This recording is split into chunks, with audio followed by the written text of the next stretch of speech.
The Bank of Ghana insists that its recent loss of 10.5 billion Ghana cedis for the financial year ending 2023 does not signal a loss of policy effectiveness.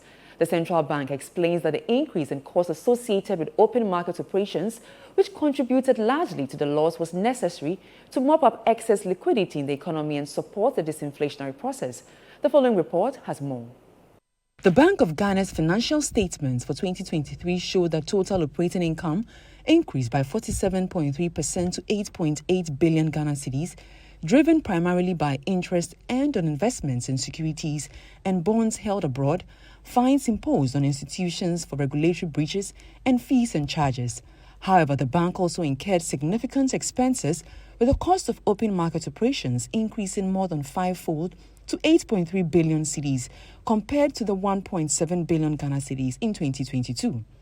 Speaking in an interview with ChannelOne Business News, Bernard Otabo, Director of Communications at the Central Bank, noted that despite the losses incurred, the Apex Bank's aggressive mopping up operations contributed to slowing down inflation to 23.2% by the end of 2023, down from the rate of 54.1% at the end of 2022.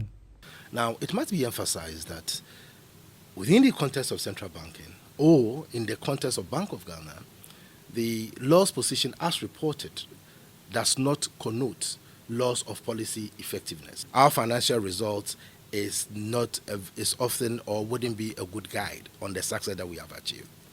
What does it mean? In 2022, we had inflation at 54.1%. In 2023, we have inflation at 23.2%. Reducing inflation by more than 30 percentage points between these two periods cost us 8.3 billion. Why is it that I'm emphasizing so much on the 8.3 billion that was incurred on open market operations alone? The only way to appreciate this is compare that to the 2022 financial statements. In the 2022 financial statement, you will see that open market operations was 1.7 billion. If you compare that to 8.3, you're looking at almost five-fold increase in the cost of open market operations alone, cost of OMO.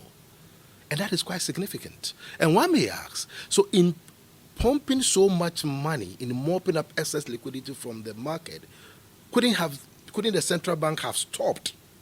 No. No, for the simple reason that we know the ills of inflation.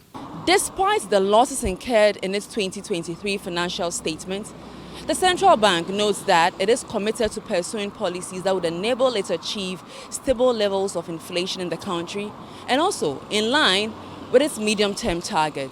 For ChannelOne Business, my name is Nete Ajahu.